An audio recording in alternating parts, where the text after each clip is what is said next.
je ne fais pas habituellement ce genre de choses des interviews publiques ou peu importe comment vous appelez cela, mais j'ai l'impression que les gens ont besoin d'entendre ce que j'ai à dire. C'est important.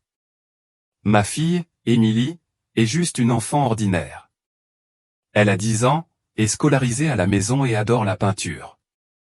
Elle aime aussi beaucoup la musique de louange ou des groupes comme Need to Breathe et Elevation Worship sont ses préférés. Rien chez elle ne vous ferait penser à des visions mystiques ou à quoi que ce soit d'extraordinaire. C'est juste une enfant normale avec une âme douce et créative. Mais il y a environ 6 mois, quelque chose a changé. Émilie a commencé à faire ses rêves. Au début, je n'y prêtais pas attention. Les enfants ont toutes sortes de rêves imaginaires, n'est-ce pas? Cela ne semblait rien d'inhabituel. Mais au fil du temps, les rêves sont devenus plus vivants, détaillés et étrangement cohérents. Leur poids était différent de tout ce que j'avais vu jusqu'à présent. C'est à ce moment-là que j'ai réalisé qu'il ne s'agissait pas seulement des fantasmes d'une enfant de 10 ans. Ces rêves me semblaient importants, presque lourds. Tout a commencé avec le premier rêve. Cette nuit-là, Émilie s'est réveillée en pleurs et en tremblements, et je me suis précipité dans sa chambre pour voir ce qui n'allait pas. À travers ses larmes, elle m'a dit, « Papa, j'ai vu quelqu'un de maléfique. » Au début, elle n'a pas pu l'expliquer complètement, juste qu'elle avait vu quelqu'un de puissant, quelqu'un d'important, comme un dirigeant mondial, et que cette personne trompait tout le monde. Le rêve lui-même semblait simple en surface, mais il était d'une étrange intensité. Émilie a décrit un homme âgé, vêtu de blanc, debout devant une foule massive de personnes. Elle a dit qu'il avait une apparence gentille et grand-père qui faisait que tout le monde l'adorait. La foule était en extase, acclamait, agitait des drapeaux et versait des larmes de joie, comme s'il était un sauveur. Mais ensuite, les choses ont pris une tournure sombre. Émilie a dit que ses yeux ont soudainement changé devenant d'un noir de jais, comme la nuit la plus noire. Son attitude changea complètement. Quand il parla, sa voix n'était plus douce ni rassurante. Au lieu de cela, elle devint profonde, autoritaire, presque inhumaine. Ces mots résonnèrent dans la foule, « Je suis ton berger. » À ce moment-là, la foule se tut. Sans hésitation, ils s'inclinèrent tous devant lui. L'entendre raconter cela était pour le moins effrayant. Je ne pouvais pas me défaire du sentiment qu'il y avait quelque chose de plus dans ses rêves que les simples imaginations d'un enfant. Sorti de nulle part, un énorme tremblement de terre frappa, fendant le sol sous un homme.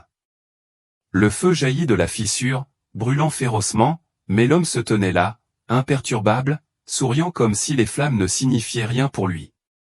Il n'était pas brûlé ni même surpris.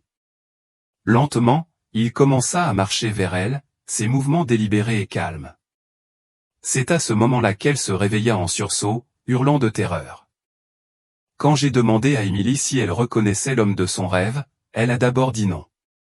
Mais plus tard dans la journée, alors qu'elle consultait sa tablette, elle s'est figée. Ses yeux se sont écarquillés alors qu'elle pointait du doigt une image du pape, en murmurant « Papa, c'est lui ». Sa voix était à la fois incrédule et effrayée. Bon, je ne suis pas du genre à tirer des conclusions hâtives ou à faire des déclarations audacieuses, mais l'entendre raconter cela m'a fait froid dans le dos. La nuit suivante, Émilie a fait un autre rêve, qui lui a semblé encore plus vivant et troublant. Elle a décrit qu'elle se trouvait dans une immense cathédrale, différente de tout ce qu'elle avait jamais vu. C'était à couper le souffle, remplie de statues dorées complexes et de vitraux éclatants représentant des scènes de la Bible. L'air était chargé d'une odeur d'encens, et tout semblait paisible au début. Mais ensuite, elle a remarqué quelque chose de profondément troublant. Les gens agenouillés et en train de prier ne priaient pas Jésus. Au lieu de cela, leur dévotion était dirigée vers le même homme que dans son premier rêve, celui qu'elle avait identifié comme étant le pape. Il était assis sur un trône décoré à l'avant de la cathédrale, dégageant une certaine autorité, tenant un énorme bâton d'or. Au sommet du bâton se trouvait un agneau sculpté, mais il saignait, un détail qui, selon Émilie, la mettait mal à l'aise. Tandis qu'elle regardait, l'atmosphère passa de l'impressionnante à l'oppressante. Elle ressentit un sentiment accablant de malaise, comme si tout l'endroit était un piège déguisé en terre sainte. Puis, l'homme parla. Sa voix résonna dans la cathédrale, déclarant « J'ai construit le temple de la nouvelle alliance. Prosternez-vous devant moi. » Un par un, les gens commencèrent à s'incliner. Mais ce faisant, ils disparurent disparaissant littéralement dans les airs. Ce n'était pas une transition paisible, pas comme l'enlèvement dont Émilie avait lu le récit à l'église. C'était plus sombre, comme si ces gens n'étaient pas sauvés mais plutôt effacés, leur existence s'éteignant d'une manière effrayante et contre nature. Quand Émilie s'est réveillée, elle pleurait, tremblait et répétait sans cesse « Papa, il n'est pas celui que les gens croient. » La peur brute dans sa voix ne laissait aucun doute, quoi qu'elle ait vu dans son rêve, cela lui semblait profondément réel. Les rêves devenaient de plus en plus intenses au fil des nuits. La troisième nuit, Émilie a rêvé de quelque chose qu'elle a décrit comme une marque ou quelque chose comme la marque de la bête. Au début, j'ai pensé que cela semblait fou, complètement insolite. Dans son rêve, elle s'est retrouvée dans un marché tentaculaire et chaotique. Partout où elle regardait, les gens avaient des symboles lumineux gravés sur leur front ou leurs poignets. Elle ne pouvait pas distinguer la forme exacte de la marque, mais elle l'a décrite comme une croix tordue, ressemblant presque à un point d'interrogation à l'envers. Et l'homme la même silhouette ressemblant à un pape était de nouveau là. Mais cette fois, il n'était pas seul. Émilie a dit qu'il se tenait avec un groupe d'autres, des dirigeants politiques, de puissants magnats de la technologie et des personnalités qu'elle ne reconnaissait pas.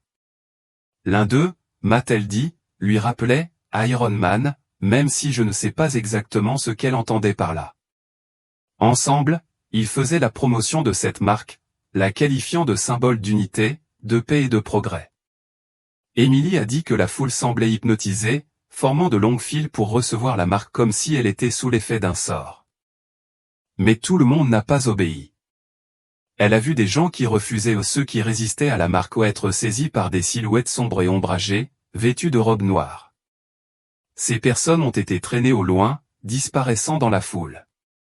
Émilie m'a dit qu'elle avait l'impression d'être témoin de quelque chose tout droit sorti de la Bible, d'un déroulement vivant de l'Apocalypse sous ses yeux. Maintenant, je sais qu'il est normal pour un enfant de rêver de choses qu'il a apprises à l'école du dimanche ou qu'il a apprises au cours de conversation. Mais que cela se produise 6 nuits de suite? Ce n'est pas normal, c'est quelque chose de complètement différent. À ce stade, Émilie avait trop peur de dormir dans son propre lit. Elle dormait avec nous, le chien recroquevillé au pied du lit pour plus de confort. Nous avons prié pour elle tous les soirs, vérifié toutes les portes et fenêtres et essayé de la rassurer. Mais cela ne s'est pas arrêté. Le 4e rêve est arrivé et celui-ci l'a frappé plus fort que les autres. Émilie s'est réveillée en tremblant, les larmes coulant sur son visage. Cette fois, dit-elle, l'homme le pape de ses rêves était mort. L'image la hantait et même si elle avait du mal à expliquer ce qu'elle avait vu, sa peur était palpable. Elle avait l'impression que le poids de ses rêves devenait plus lourd à chaque nuit qui passait. Émilie a décrit la scène avec vivacité, le corps de l'homme reposait dans un cercueil de verre et le monde entier semblait être en deuil. Elle a toujours été profondément mal à l'aise avec tout ce qui touche à la mort, donc raconter cela a été particulièrement difficile pour elle. Mais ce qui me fait froid dans le dos à chaque fois que j'y pense, c'est ce qui s'est passé ensuite. Au bout de 3 jours, il s'est levé. Elle a dit que ce n'était pas comme la résurrection de Jésus, qui apporte espoir et lumière. Non, c'était complètement différent au contre-nature, déformé, presque grotesque. Ses mouvements étaient saccadés et contorsionnés, son corps émettait une lueur étrange, pas celle qui irradie la divinité, mais quelque chose qui semblait toxique, comme s'il était radioactif.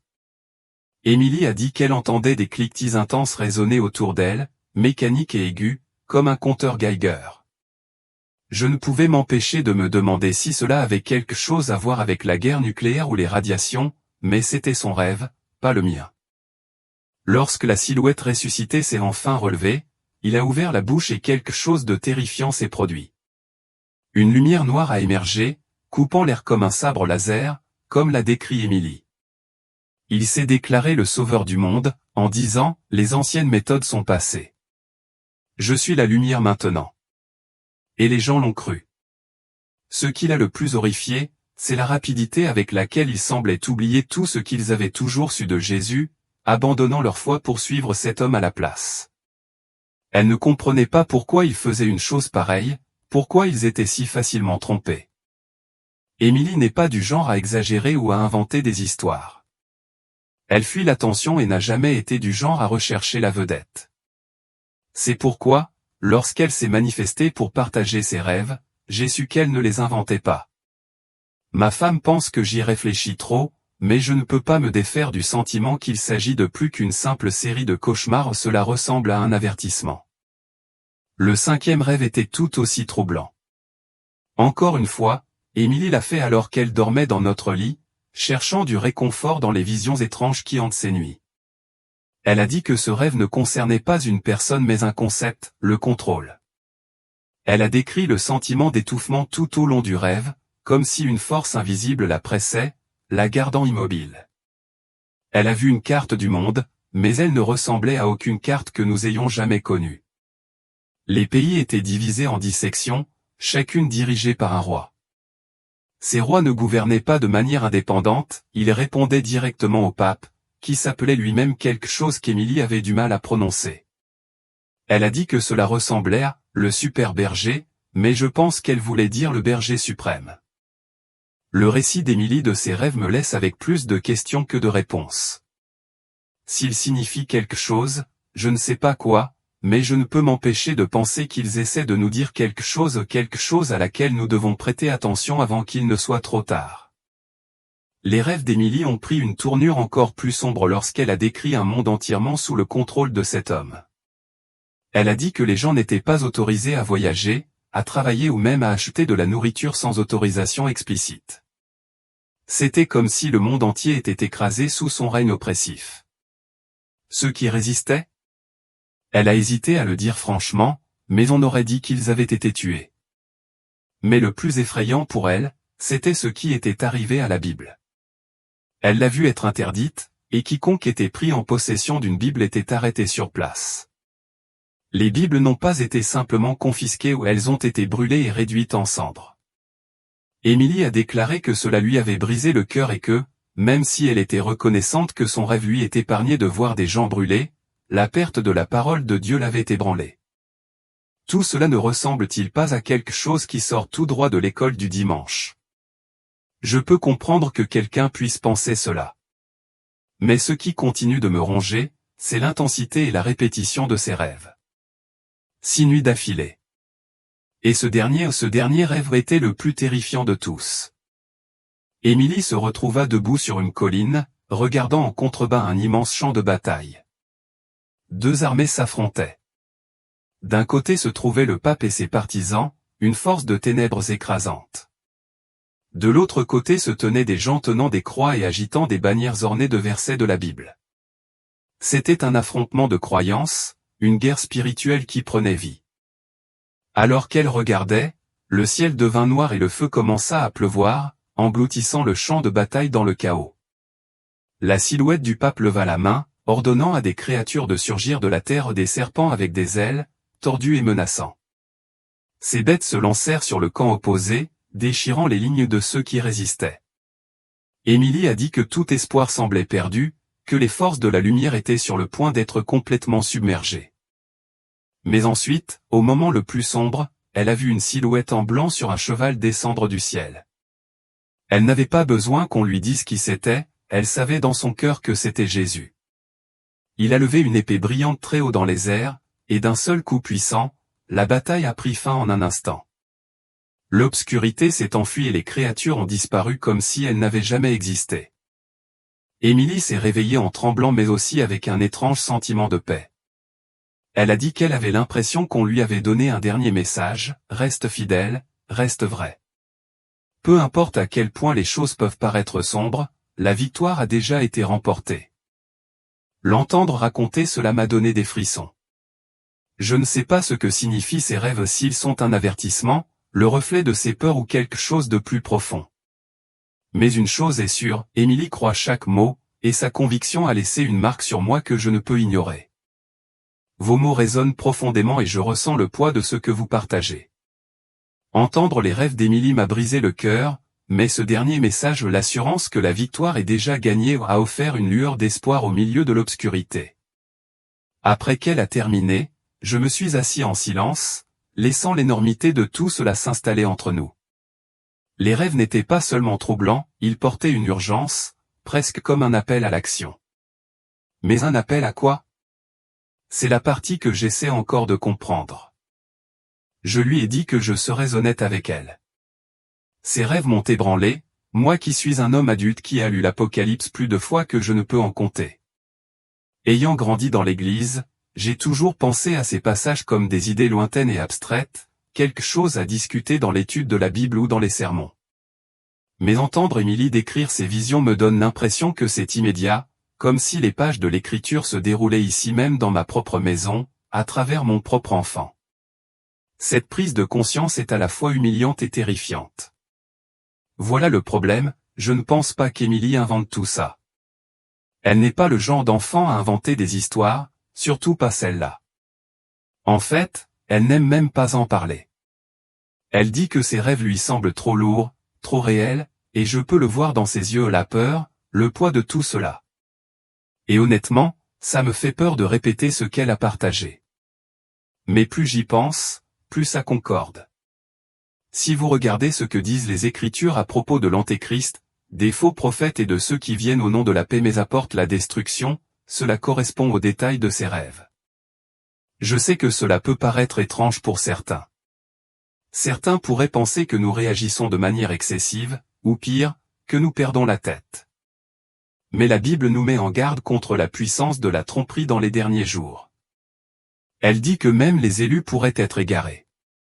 Ce verset me hante, me tient éveillé la nuit, car il souligne à quel point il est crucial de rester vigilant et ancré dans la vérité. Maintenant, permettez-moi d'être clair, je ne dis pas que le pape est l'Antéchrist, ni que je tente de lancer une théorie de conspiration farfelue. Je ne suis pas un prophète, et je ne suis pas ici pour faire des proclamations audacieuses. Mais ce que je dis, c'est ceci, s'il y a ne serait-ce qu'une once de vérité dans les rêves d'Émilie, nous ne pouvons pas nous permettre de les ignorer. Nous devons faire attention, veiller et faire preuve de discernement. La Bible nous dit de reconnaître l'époque dans laquelle nous vivons, de rester ancré dans la parole de Dieu et d'être prêt pour ce qui va arriver. Car il ne s'agit pas seulement d'un homme ou d'une institution.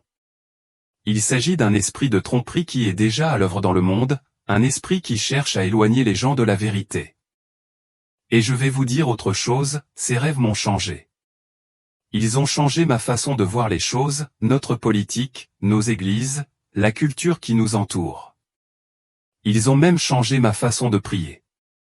Chaque jour, je me retrouve à demander à Dieu la clarté, la sagesse et la force de voir au-delà du bruit et de la peur. Je prie pour Émilie avec une ferveur nouvelle, lui demandant de protéger son esprit et son cœur, car ce monde est lourd et l'ennemi est réel. Il ne s'agit pas de peur ou de sensationnalisme. Il s'agit d'être préparé, de rester ferme dans la foi et de savoir faire la différence entre ce qui est vrai et ce qui est faux. Si ces rêves m'ont appris quelque chose, c'est que nous ne pouvons pas nous permettre d'être complaisants. Nous devons être vigilants, perspicaces et inébranlables dans notre confiance en Dieu. Car quoi qu'il arrive, nous savons ceci, la victoire est déjà la sienne. Et c'est l'espoir auquel nous nous accrochons. En fin de compte, je crois que les rêves comme celui d'Émilie ont une utilité. Je ne pense pas que Dieu nous donne des avertissements pour nous effrayer, je crois qu'il les permet pour nous préparer. Il nous rappelle de rester vigilants, ancrés dans sa parole et ancrés dans la confiance que quoi qu'il arrive, il a toujours le contrôle. C'est l'espoir auquel je m'accroche, même lorsque ces rêves me semblent accablants. Alors, prenez cela comme vous le voulez. Priez à ce sujet, testez-le par rapport aux Écritures et, surtout, restez proche de Jésus. Si ces rêves contiennent une part de vérité, nous aurons plus que jamais besoin de lui. Depuis le dernier rêve d'Émilie, la vie dans notre maison a pris un ton différent. Elle est toujours la même petite fille de 10 ans, douce et imaginative, mais ses rêves ont laissé une trace sur elle et sur nous tous. Émilie n'en parle plus beaucoup, et je pense que même à son jeune âge, elle comprend à quel point ils sont lourds. C'est une enfant naturellement calme, mais elle a un nouveau sérieux, comme si elle portait quelque chose qui dépasse son âge. Nous l'avons surprise assise en tailleur sur son lit, les mains jointes, murmurant des prières dans le silence. Parfois, elle prie pour des gens qu'elle connaît, et parfois pour des gens qu'elle ne connaît pas. D'autres fois, ses prières visent des choses bien au-delà de ce que l'on attend d'un enfant, la paix dans le monde, la sagesse pour les dirigeants et que Dieu ouvre les cœurs. En tant que parents, ces rêves nous ont poussés à réévaluer nos vies. Je pensais que nous nous en sortions bien. Nous allions à l'église, disions la prière avant les repas et essayions de l'élever correctement. Mais après avoir entendu ce qu'elle a vu, j'ai réalisé qu'il y avait une différence entre faire les choses machinalement et vivre avec intentionnalité. Les visions d'Émilie nous ont fait ralentir et faire le point sur ce qui compte vraiment. Nos soirées ont changé. Au lieu de nous évader devant la télé, nous passons plus de temps ensemble à table. Nous partageons des anecdotes de notre journée, parlons de ce qui nous tient à cœur et parfois lisons un passage de la Bible. D'autres soirs, nous nous asseyons ensemble pour prier, demandant à Dieu de nous guider, de nous apaiser et de nous comprendre.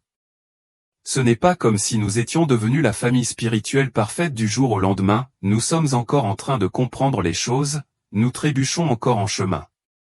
Mais ce que nous avons trouvé semble réel, utile et juste. Les rêves d'Émilie ne nous ont pas seulement ébranlés, ils nous ont changés. Ils nous ont rappelé que la foi n'est pas une question de rituel ou d'apparence, c'est une question de connexion. Connexion avec Dieu, avec les autres et avec le monde qui nous entoure. Et s'il y a une chose que j'ai apprise de tout cela, c'est que nous ne pouvons rien prendre pour acquis. Ces moments de prière silencieuse et de conversation sincère sont comme de petites victoires dans un monde trop souvent bruyant et chaotique. Ils nous rappellent que peu importe ce qui nous attend, la lumière de Dieu brille plus fort. Et c'est à cela que nous nous accrochons. Les rêves d'Émilie m'ont fait prendre davantage conscience de ce que nous laissons entrer dans notre maison, films, musique, même conversation. Je me retrouve à prêter une attention particulière à la façon dont ces choses peuvent l'affecter.